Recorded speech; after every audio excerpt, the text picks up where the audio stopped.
1절까지의 말씀입니다.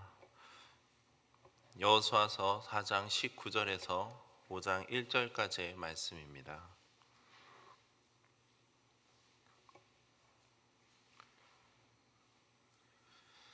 한 절씩 교독하시고 마지막 5장 1절은 함께 합독하도록 하겠습니다. 첫째 달 10일에 백성이 요단에서 올라와 여리고 동쪽 경계 길가에 진침해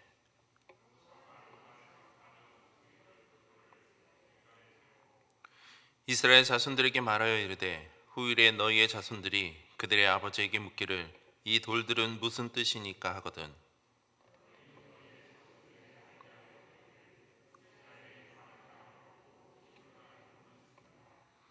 너희의 하나님 여호와께서 요단물을 너희 앞에서 마르게 하사 너희를 건너게 하신 것이 너희의 하나님 여호와께서 우리 앞에 홍해를 말리시고 우리를 건너게 하신가 같았나니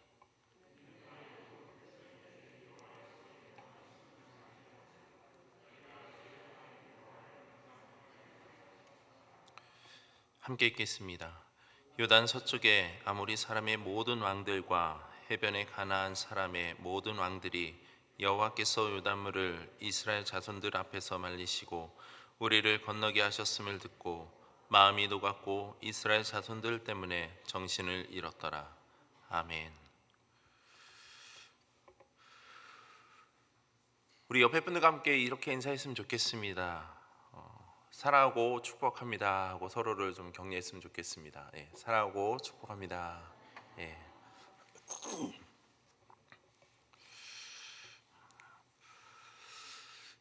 여러분들은 기념비라고 하면은 과연 무엇이 생각되십니까? 기념비라고 하면 과연 무엇이 생각나시는지요?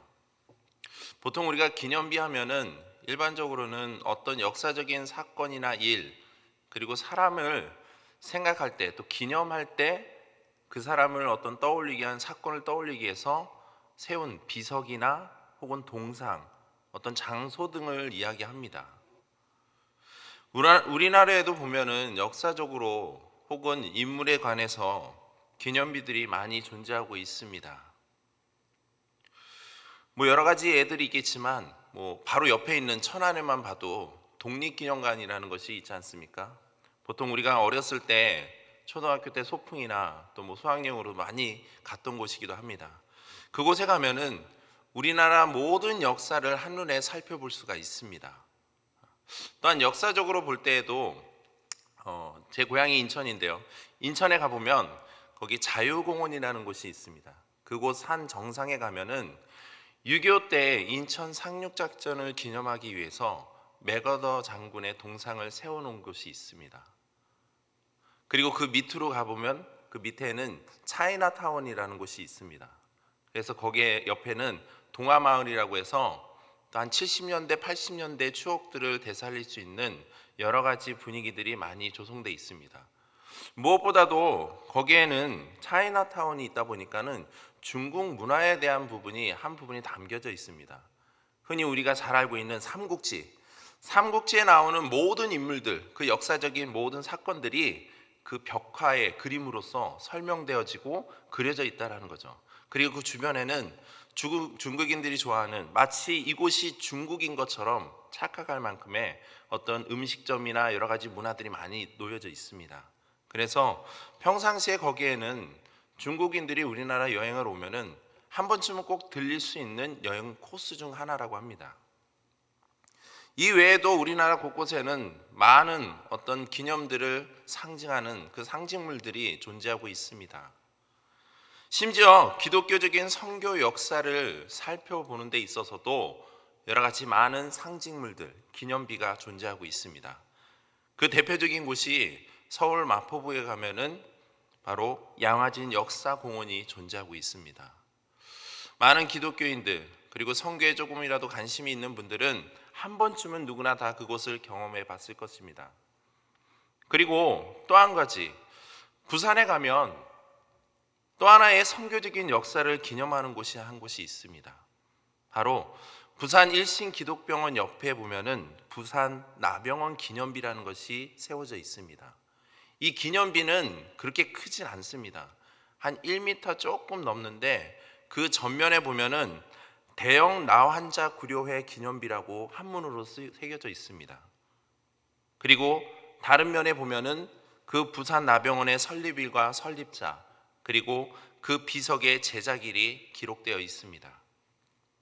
저도 오래전에 학부 때 여행 삼아 갔을 때 그곳을 한번 들려서 본 적이 있지만, 이 부산 나병원 기념비는요, 1909년 감만동에 설립된 우리나라 최초의 나병 환자 전문 치료 기관인 그 부산 나병원의 설립을 기념하기 위해서 1930년에 제작된 비석이라고 합니다.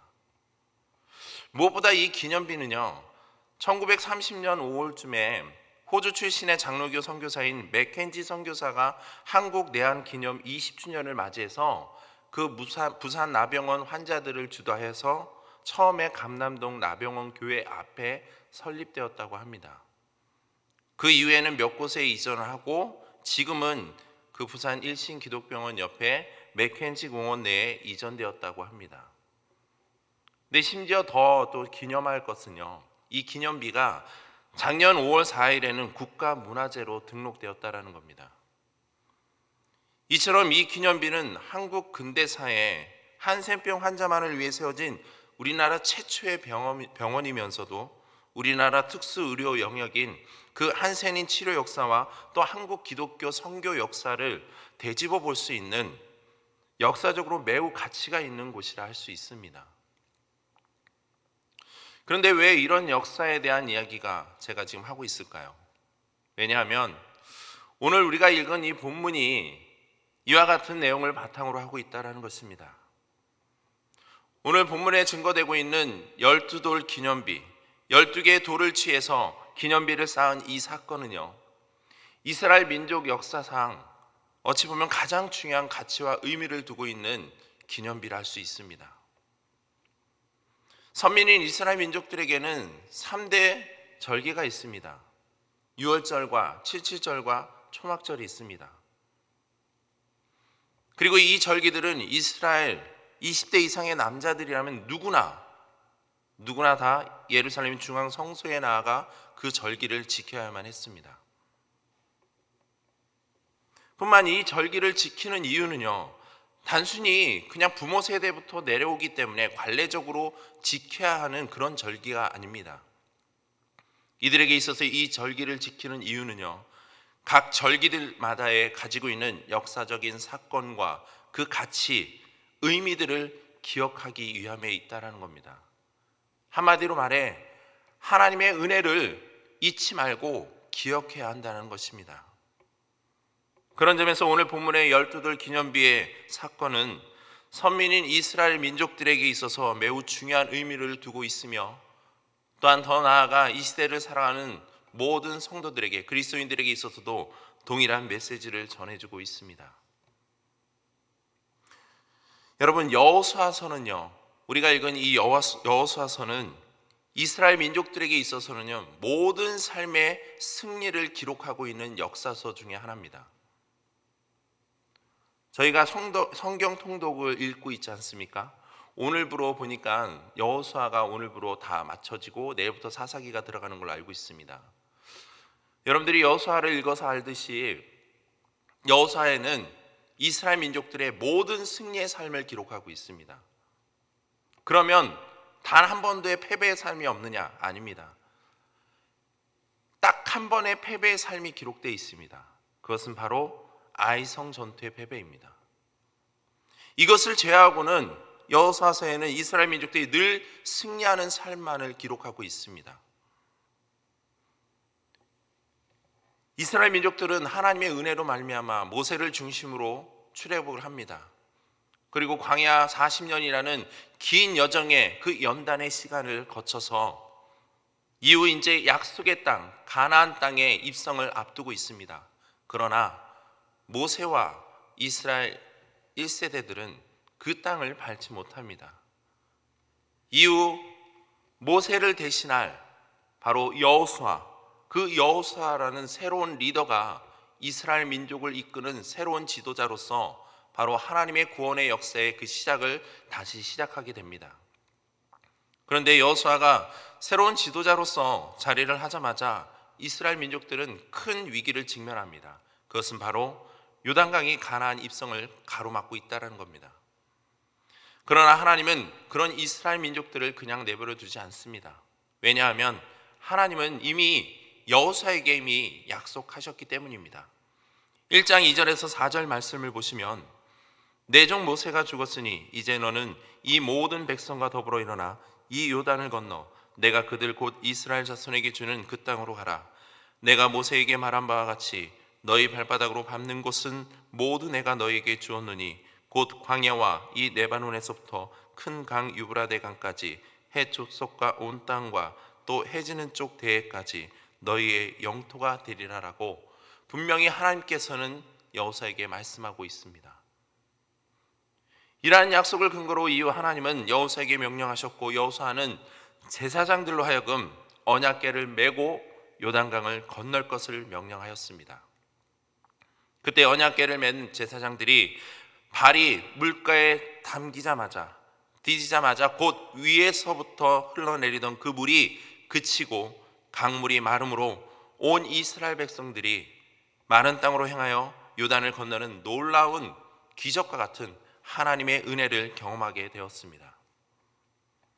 그리고 온종일 강 가운데 언약궤를 메고 있던 그 제사장들이 거기서 나와 육지를 밟는 동시에 바로 요단물은 다시 흘러 넘치게 되었다는 겁니다.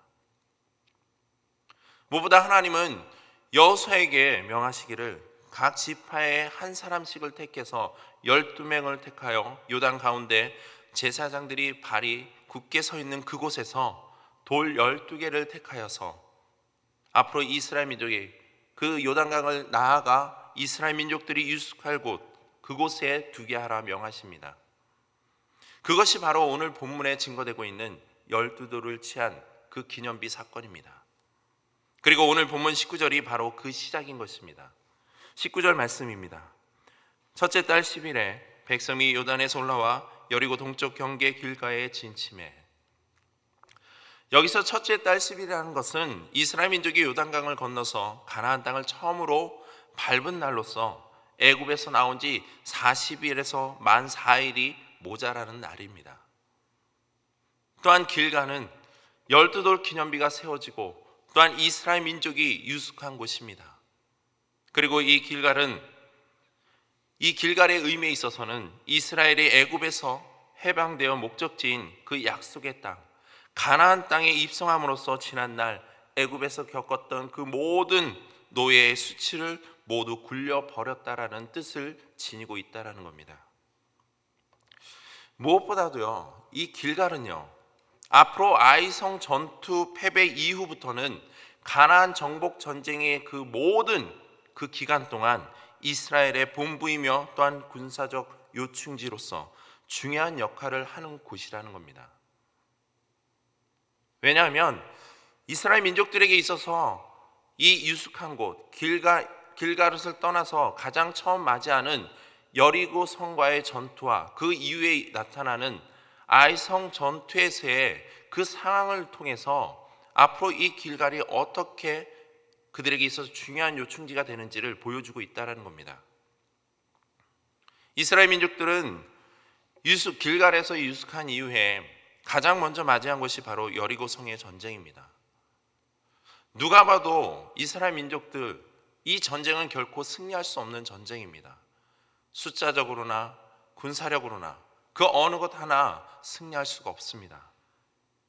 그러나 하나님의 은혜로 말미암아 이 이스라엘 민족들은 이 여리고성에서 엄청난 대승의 그 승리를 기쁨을 누리게 됩니다. 그리고 그들은 그 여리고성에 이제 다시 군사력을 재정비하고 그곳에 유숙하고 머물다가 이제 앞서 나아가 아이성 전투를 준비합니다. 그러나 그들은 그곳에서 즉 아이성 전투에서 패배하고 맙니다. 이후부터 이스라엘 민족들은 더 이상 앞으로 전진해 나가지 않습니다. 그들은 다시 길갈로 돌아와 다시 진영을 잡고 이후부터는 가나안 정복을 하면서 모든 전쟁에서 승리를 압성합니다. 다시 말하면 여호수아는요, 아이성 전투의 그 패배를 경험한 이후에 요단을 건너 그 첫 발을 디딘 그곳, 하나님께서 명령하신 말들, 그곳에 기념비를 세움으로 지난날 하나님께서 그들에게 베푸신 크신 은혜와 그 감격을 경험한 곳, 그 기억할 그곳, 바로 길갈로 돌아와 새롭게 진영을 구축하게 되었다라는 겁니다. 그부터 이스라엘 민족들은 모든 전투를 하는 데 있어서 거리가 아무리 멀어도 전쟁터까지 가서 전쟁을 치르고 다시 길갈로 돌아왔다라는 거죠. 즉 여호수아는 앞으로 전개되는 기브온 전투나 헤브론 전투, 여러 족속들과의 전투 속에서 그 길갈을 중심으로 그 전쟁터가 몇십 킬로가 되더라도 그곳까지 가서 전쟁을 치르고 승리하고 다시 길갈로 돌아오는 것을 계속해서 반복하고 있다라는 겁니다. 어떻게 보면 매우 비효율적인 전투 방법 중 하나입니다. 일반적인 전투라면 어느 정도의 목표를 가지고 그것이 달성되기까지 본진에서 떠나서 전쟁을 하러 나아갑니다. 그리고 승리를 하고 거기서 다시 돌아오는 것이 아니라 거기서 다시 군사력을 재정비하고 앞서 싸울 그 전쟁을 대비합니다. 그러면서 조금씩 전쟁의 영토를 확장해 나가는 것이 보통 일반적인 전투입니다. 그러나 지금 여호수아는 아이성 전투에서의 패배 이후 모든 전쟁에 있어서는 어땠습니까? 길갈을 중심으로 모든 전쟁터에서 승리 후 다시 돌아와 그 모든 전쟁을 다시 재정비했다라는 겁니다. 이처럼 여호수아는 물론이며 이스라엘 민족들에게 있어서 이 길갈은요, 그냥 단순한 장소의 의미가 아닙니다. 이곳은 바로 하나님이 함께 하시고 도우심, 즉 하나님의 은혜를 잊지 않고 기억하게 하는 그 12돌 기념비가 세워진 곳이라는 거기. 그렇기 때문에 여호수아 이스라엘 민족은 그 하나님의 은혜와 그 기쁨을 기억하는 그 은혜의 자리를 떠나지 않았다라는 것입니다. 무엇보다도 하나님은 그 길갈에서 여호수아를 통해 이스라엘 민족들에게 명령하신 것들이 있습니다. 가장 먼저는 여호수아 3장 3절의 말씀입니다. 백성에게 명령하여 이르되 너희는 레위 사람 제사장들이 너희 하나님 여호와의 언약궤 매는 것을 보거든 너희가 있는 곳을 떠나 그 뒤를 따르라. 여기서 여호와의 언약궤를 매는 것을 보거든 너희가 있는 곳을 떠나 그 뒤를 따르라라는 그 명령은요, 선민인 이스라엘 백성들 하여금 하나님께서 언제나 그들 가운데 임재하셔서 모든 생사화복을 주도하시고 또한 주관하신다라는 이야기입니다. 즉 이스라엘 민족들에게서 언약궤는요, 하나님의 임재와 또 그분과 선민이 교제함을 상징하는 것입니다. 무엇보다도 그 언약궤가 앞서간다라는 것은요, 하나님께서 이스라엘 민족들을 인도하신다라는 그 증표라는 것입니다. 그리고 그 백성들이 그 언약궤 그 뒤를 따른다라는 것은 바로 하나님의 그 인도하심에 순종하며 따르는 것을 의미하고 있는 것입니다. 바로 하나님은 여호수아를 통해서 이스라엘 민족들에게 이와 같은 명령을 하고 있습니다. 단순히 언약궤라는 상징적인 의미를 따르는 것이 아니라 하나님께서 출애굽 이후부터 그들과 어떻게 했는지를 늘 기억하게끔 늘 함께 하셨고 또 그들의 모든 삶을 주관하고 계셨다는 것을 그들에게 명령하고 또한 다시 일깨워주고 있다는 겁니다. 그리고 두 번째 명령으로는 오늘 본문에 나타나 있는 12돌 기념비를 길가에 세우는 것입니다. 이 기념비를 세우는 목적은 길가에 세우는 목적은 24절에 잘 나타나 있습니다. 이는 땅의 모든 백성에게 여호와의 손이 강하신 것을 알게 하며 너희가 너희의 하나님 여호와를 항상 경외하게 하려 하심이라 하라. 여기서 땅의 모든 백성에게 여호와의 손이 강하신 것을 알게 하려는 그 의도는요, 바로 하나님의 이름이 땅의 모든 백성들 가운데 높여지게 하기 위함에 있다는 겁니다. 그리고 더 나아가 이 땅의 모든 백성들이 바로 하나님의 그 여호와 하나님을 항상 경외하게 하는 것, 그리고 하나님의 자녀가 되게 하는 데 이유가 있습니다. 무엇보다 중요한 것은요, 하나님을 경외하는 자들에게는 그 누구도 대적할 사람이 없다라는 사실입니다. 5장 1절 말씀을 보시면 요단 서쪽의 아모리 사람의 모든 왕들과 해변에 가나안 사람의 모든 왕들이 여호와께서 요단물을 이스라엘 자손들 앞에서 말리시고 우리를 건너게 하셨음을 듣고 마음이 녹았고 이스라엘 자손들 때문에 정신을 잃었더라라고 말씀하고 있습니다. 여기서 아모리 족속은요, 가나안의 많은 족속들 중에서도 매우 용맹하고 싸움을 잘하는 그러한 족속들입니다.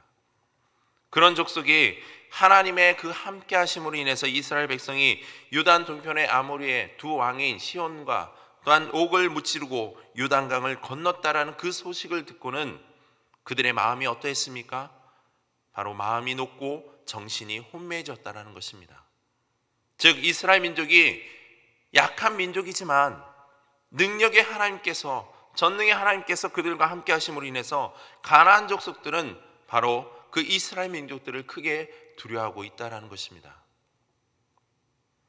결국 하나님께서 요단강을 건넌 후 첫 발을 디딘 길갈에 12돌 기념비를 세우신 목적은요, 넓은 의미에서는 세상의 모든 이들이 하나님의 그 살아계심과 전능하심을 깨달아 알고 그분을 사랑하며 섬김으로 구원에 이르게 하는 것입니다. 그리고 이스라엘 민족들에게 있어서 12돌 기념비나 또한 모든 절기들은 그것을 통해서 자손들을 가르치는 궁극적인 그 목적이 바로 하나님을 경외케 하려는 데 있다는 것입니다. 지금 하나님은 이 명령을 여호수아를 통해서 선민인 이스라엘 백성들에게 함으로 기념비를 바라보며 앞으로 치러야 될 모든 가나안 정복 전쟁에 있어서 그 앞에 염두하고 싸울 것을 명령하고 계시고 있다는 겁니다. 그런 점에서 아이성 전투는 표면적으로는 아간의 그 탐욕과 불순종으로 시작된 패배라 할 수 있지만 넓은 의미에서 생각해 보면 이것은 여호수아를 비롯한 이스라엘 백성들 전체에게 적용되는 사건이라 할 수 있습니다. 다시 말해서 하나님의 그 은혜를 잊지 말라는, 그 함께 하심을 잊지 말라는 매우 엄중한 말씀이라는, 또 사건이라는 것입니다. 마지막 세 번째는 5장 8절에 나타나 있습니다. 또 그 모든 백성에게 할례 행하기를 마침에 백성이 진중 각 처소에 머물며 낫기를 기다릴 때, 모든 백성들로 하여금 할례를 행하라고 지금 명령하고 계십니다. 할례는 우리가 잘 알고 있듯이 하나님과 선민인 이스라엘 백성들과의 그 언약적 관계의 행위인 표징입니다. 즉 하나님께서 아브라함과 언약을 맺으심으로 인해서 그 자손들이 이방과 구별되고 하나님과의 영원한 언약을 기억하도록 하기 위해 만드신 표시라는 것입니다. 다시 말해 하나님의 그 언약의 말씀을 지키고 순종하는 삶을 살 것을 지금 말씀하고 있는 것입니다. 이처럼 언약궤에 대한 부분, 또한 12돌 기념비에 대한 부분, 그리고 할례에 대한 이 부분, 이 세 가지 명령이 바로 지금 길갈에서 주어졌다라는 사실입니다.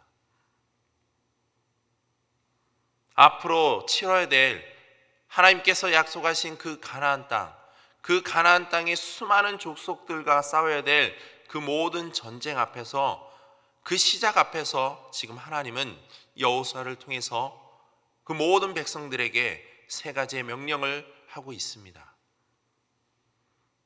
그렇기 때문에 선민이 이스라엘 백성들에게 있어서 길갈은 단순한 장소의 의미가 아닙니다.